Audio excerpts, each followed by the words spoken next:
నేను ముస్లిం సోదరుల మనోభావాలు కించపరుస్తానా అని అడుగుతా ఉన్నాను.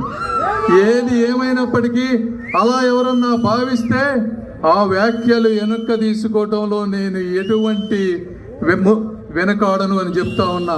అది పాలిస్తే ఒక నాయకుడికి ఉండవలసిన లక్షణం తప్పు చేస్తే క్షమించండి అని అడగగలిగినటువంటి లక్షణం ఉన్నటువంటి వ్యక్తిని నేను అని చెప్తా ఉన్నాను.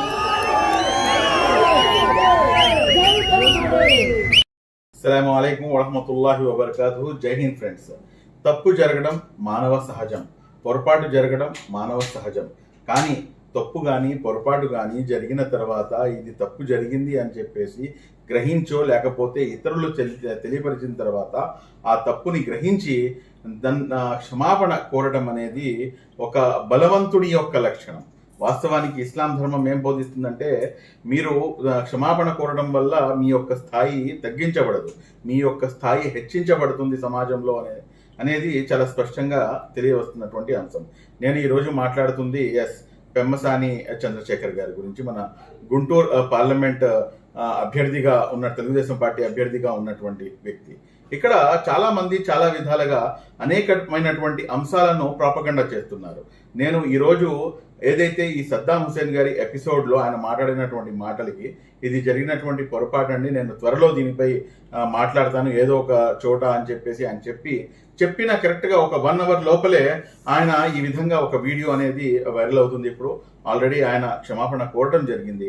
నిజంగా మనస్ఫూర్తిగా ఆయన యొక్క ఏదైతే క్యారెక్టర్ ఉందో ఆ క్యారెక్టర్ని ఆయన చాలా స్పష్టంగా చూపించారు. ఏదైతే చదువు ఉందో ఆ చదువు వివేకాన్ని నేర్పిస్తుంది అని చెప్పేసి, ఒక చదువుకున్నటువంటి వ్యక్తి పొరపాటు జరిగినప్పుడు ఏ విధంగా అయితే రెస్పాండ్ కావాలో ఆ విధంగా రెస్పాండ్ అయ్యి ఏదైతే మా మనసుల్ని ఇంకా ఎక్కువగా గెలుచుకున్నటువంటి వ్యక్తి పెమ్మసాని చంద్రశేఖర్ గారు అని చెప్పేసి చెప్పడంలో కూడాను ఎటువంటి అస్యోక్తి లేదు. నంబర్ 1. నంబర్ 2, ఈ రోజున భారతీయ జనతా పార్టీతో కలిసి ఉన్నారు, మీరు ఇది జరిగిపోయింది అది జరిగిపోయింది ఇలా అయిపోయింది అని చెప్పేసి ముస్లిం సమాజాన్ని భయపెట్టించే ప్రయత్నం ఈరోజు వైఎస్ఆర్ కాంగ్రెస్ పార్టీకి చెందినటువంటి కొంతమంది భయస్థులు మేము ఓడిపోతాము అని చెప్పి తెలిసి కొంతమంది ఒక కుటిల రాజకీయం అనేది మొదలుపెట్టారు. కానీ ఇక్కడ గమనించాల్సినటువంటి అంశం ఏమిటంటే, ఒకవేళ నిజంగా తెలుగుదేశం పార్టీ బీజేపీతో పొత్తు పెట్టుకున్న తర్వాత ముస్లింలు మాకు ఎందుకులే అని చెప్పేసి అనుకుంటే ఈ సద్దాం హుసేన్ పై చేసినటువంటి వ్యాఖ్యలను ఆయన క్షమాపణ చెప్పాల్సినటువంటి అంశం ఏమాత్రం కూడాను ఉండేది కాదు అన్న సంగతి మనం ఇక్కడ గమనించాలి. ఆయన సైలెంట్గా చాలా చక్కటి మెసేజ్ అనేది ఇచ్చేశారు. అదేమిటంటే, మేము సెక్యులర్ భావాజాలం తెలుగుదేశం పార్టీది, సెక్యులర్ భావాజాలం తెలుగుదేశం పార్టీ ఎప్పుడు కూడాను ముస్లింల యొక్క మనోభావాలను చాలా స్పష్టంగా వాళ్ళు కన్సిడర్ చేస్తారు అన్న సంగతి కూడాను ఈరోజు పెమ్మసాని చంద్రశేఖర్ గారు చాలా స్పష్టంగా ఒక సైలెంట్ మెసేజ్ని ఆయన పంపించారు. ఇంకో ముఖ్యమైనటువంటి అంశం ఏమిటంటే, ఇక్కడ గ్రహించాల్సింది నిజంగా బీజేపీతో కలిసి ఉండి బీజేపీ యొక్క ప్రెజర్ కనుక వీళ్ళపై ఉండుంటే కనుక ఇలా ఆయన మాట్లాడి ఉండాల్సినటువంటి అవసరం ఆయనకు ఉండేది కాదు. కానీ ఇక్కడ తెలుగుదేశం పార్టీ అనేది వారి యొక్క ఏదైతే డిఎన్ఏ ఉందో, సెక్యులరిజం డిఎన్ఏ ఉందో ఆ డిఎన్ఏకి ఎప్పుడు కట్టుబడి ఉంటుంది. 45 సంవత్సరాల చరిత్ర అని చెప్పేసి నిన్న నారా చంద్రబాబు నాయుడు గారు కూడాను కుప్పం సభలో చెప్పడం జరిగింది.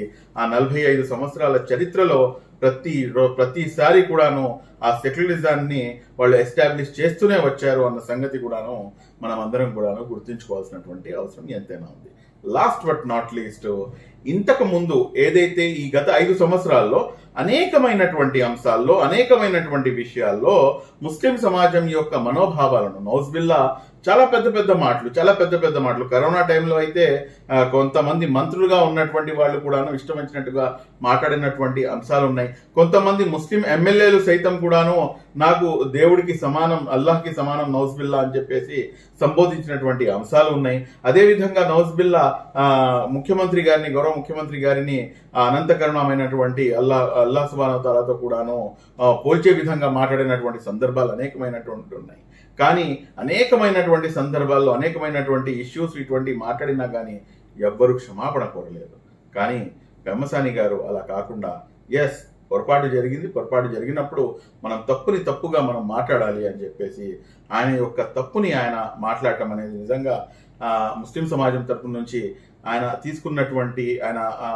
ఇచ్చినటువంటి స్టేట్మెంట్కి ఆయన తప్పుగా భావించి దాన్ని చింతిస్తూ ఆయన ఏదైతే ముస్లిం సమాజానికి మీరు క్షమాపణ కోరారో దీనివల్ల ముస్లిం సమాజంలో మీ యొక్క ఉన్నతి, మీ యొక్క ఏదైతే వాల్యూ ఉందో అది శిఖరాలు దాటింది అన్న సంగతి కూడాను మీరు గమనించాలి. రానున్న రోజుల్లో ఖచ్చితంగా ముస్లిం సమాజం మొత్తం గుంటూరు పార్లమెంట్ పరిధిలో ఇన్షాల్లా పెమ్మసాని చంద్రశేఖర్ గారికి వెన్నంటే ఉండి ఎస్ జరిగిన తప్పుని తప్పుగా భావించి చెప్పినటువంటి ఇటువంటి నాయకుడు రేపటి రోజున తప్పుకి ఒప్పుకి మధ్యలో, మంచికి చెడుకి మధ్యలో సంగ్రామం వచ్చినప్పుడు ఖచ్చితంగా మంచికి బాసటగా నుంచుంటారు, తప్పుని ఖండిస్తారు, మంచిని ప్రోత్సహిస్తారు అన్న సంగతి కూడాను మనమందరం కూడాను ఈ మెసేజ్లో చాలా స్పష్టంగా అర్థమవుతుంది. కాబట్టి పెమ్మసాని చంద్రశేఖర్ గారికి మనస్ఫూర్తిగా ధన్యవాదాలు తెలియజేస్తూ సెలవు తీసుకుంటున్నాను.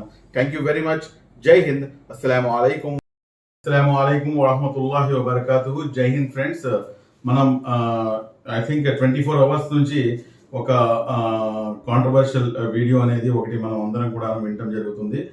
మన గుంటూరు పార్లమెంట్ అభ్యర్థిగా ఉన్నటువంటి పెమ్మసాని చంద్రశేఖర్ గారు ఆయన ఏదో ఒక ప్రోగ్రాంలో మాట్లాడుతూ ఆయన ఏదైతే సద్దాం హుసేన్ గారు ఉన్నారో సద్దాం హుసేన్ గారి గురించి కొన్ని అనుచిత వ్యాఖ్యలు అనేది చేయడం జరిగింది. కానీ వాస్తవానికి ఆ వ్యాఖ్యలు చూసిన తర్వాత ప్రతి ఒక్కరికి కూడాను వారి యొక్క మనోభావాలు కానివ్వండి, ఎందుకంటే సద్దాం హుసేన్ని ఏం జరిగింది ఏంటి అనేది అది తీసి అసలు ముందు పక్కన పెడితే ఏదైతే ఆయనతో పాటు జరిగినటువంటి అన్యాయం ఉందో ఇది అన్యాయం అని చెప్పేసే ఏదైతే వెస్టర్న్ మీడియా ఉందో ఆ వెస్టర్న్ మీడియానే చెప్పినటువంటి పరిస్థితి మన ముందు ఉంది. కాబట్టి ఒక చోట ఒక ఏదైతే ముస్లిం సమాజం ఆయన ఒక హీరోలా భావిస్తుంది సద్దాం హుసేన్ గారిని, అటువంటి వ్యక్తిని ఆయన చక్మని చెప్పేసి ఆయన ఒక నియంతతో పోలుస్తూ ఆయన మాట్లాడినటువంటి మాటలు కాస్త కాంట్రవర్సీని క్రియేట్ చేసిన ఇదే అంశంలో అనేకమైనటువంటి సోదరులు ఈ అంశంపై మాట్లాడటం జరిగింది. ఇది మాట్లాడటం అనేది నిజంగా స్వాగతించదగ్గ అంశం. కానీ ఇక్కడ ఒక అంశం అయితే నేను ఖచ్చితంగా చెప్పగలను, పొరపాటు అనేది చేయటం అనేది, పొరపాటు జరగడం అనేది మానవ నైజం, అందులో ఎటువంటి అస్యోక్తి లేదు. కానీ పొరపాటు జరిగిన తర్వాత ఇది పొరపాటు అని చెప్పి గ్రహించడం కూడాను చాలా పెద్ద ఒక మంచి గుణం అవుతుంది. కాబట్టి పెమ్మసాని చంద్రశేఖర్ గారితో నేను స్వయాన 2 సార్లు వాళ్ళ పిఏతో మాట్లాడడం జరిగింది. దాని తర్వాత స్వయాన ఆయనతో కూడాను ఫోన్లో సంభాషించడం జరిగింది. సంభాషించినప్పుడు ఆయన చాలా స్పష్టంగా ఏమిటంటే అస్సలు నాకు దీనిపై అవగాహన లేదండి, నేను ఒక నియంతతో పోలుద్దామని చెప్పేసి అనుకున్నాను వాస్తవానికి అని చెప్పేసి ఆయన వేరే అంశం ఒకటి టాపిక్ తీసుకొచ్చారు. కానీ అది నేను ఆ ఎక్స్ప్లెనేషన్ నేను ఇవ్వాల్సినటువంటి అవసరం లేదు. బట్ ఆయన యొక్క ఇంటెన్షన్స్ అయితే దాని మీద ఆ విధంగా లేదు. ఖచ్చితంగా ఆయన తన యొక్క మాటల్ని వెనక్కి తీసుకుంటానని చెప్పేసి, అదేవిధంగా ముస్లిం సమాజం యొక్క మనోభావాలు ఎక్కడైనా కానీ దెబ్బతిని ఉంటే కనుక నేను ఖచ్చితంగా బేషరతుగా క్షమాపణ కొడతాను అని చెప్పేసి ఆయన ఒక మాట చెప్పడం అనేది నిజంగా చాలా ఆయన యొక్క పెద్దరికానికి నిదర్శనం. కానీ ఈ రోజుల్లో ఏంటంటే మాట్లాడేటప్పుడు కాస్త 1కి 10 సార్లు మనం ఆచితూచి మాట్లాడితే కనుక బాగుంటుంది. ఎందుకంటే మాట ఒక్కసారి బయటికి వెళ్ళిపోయిన తర్వాత ఇవాళ సోషల్ మీడియా కాలంలో మనం బతుకుతున్నాము. కాబట్టి ఇటువంటి అంశాల్లో కాస్త ముందు వెనకాల హిస్టరీని చూసుకొని దాని తర్వాత ఏదైతే వాస్తవాలు ఉన్నాయో ఆ వాస్తవాల్ని కూడా తెలుసుకొని, నాకు తెలిసి ఆయన ఏదైతే ఆయనకి ఇచ్చేటటువంటి నోట్స్ ఏదైతే ఉంటుందో వారి యొక్క పిఏలు, దాని తర్వాత ఆయనతో పాటు ఉండేటటువంటి సహచరులు ఎవరైతే ఉంటారో వారు కూడాను ఇచ్చేటప్పుడు కాస్త జాగ్రత్తగా 1కి 10 సార్లు ఆలోచించి ఇది ఎక్కడ ఏ విధంగా ఏ సామాజిక వర్గం యొక్క మనోభావాలు దెబ్బకు తినకుండా చాలా న్యూట్రల్ గా ఉండే విధంగా కనుక తీసుకెళ్తే, మీరు డైరెక్ట్ గా మీరు అంతగానే పోలిస్తే కనుక హిట్లర్తో పోల్చాల్సింది, హిట్లర్తో పోలిస్తే సరిపోయేది. కానీ మీరు అక్కడ ఏంటంటే సద్దాం హుసేన్ గారితో పోల్చడం అనేది కాస్త ఇబ్బందికరంగా జరిగిందన్న సంగతి అయితే వాస్తవము. కాబట్టి ఆయన స్వయాన ఆయన ఒక అంటే దీన్ని ఖండం చేస్తూ ఆయన ఒక వీడియో అనేది కానీ, లేకపోతే ఆయన ఒక ప్రెస్ మీట్ అయినా కానీ, లేకపోతే ఒక ప్రింట్ ఒక మెసేజ్ కానివ్వండి ఆయన తరఫు నుంచి త్వరలో వస్తుంది అని చెప్పేసి మైనారిటీ హక్కుల పరిరక్షణ సమితి రాష్ట్ర అధ్యక్షుడుగా నేను కూడా ఆశిస్తాను. ఎందుకంటే నేను మాట్లాడినప్పుడు ఆయన చెప్పినటువంటి మాటలు అవే కాబట్టి నేను ఖచ్చితంగా దానిపై ఇన్షాల్లా ఆశిస్తున్నాను. జజాకల్లా. అస్సలాము అలైకుం వరహమతుల్లాహి వబర్కాతుహు.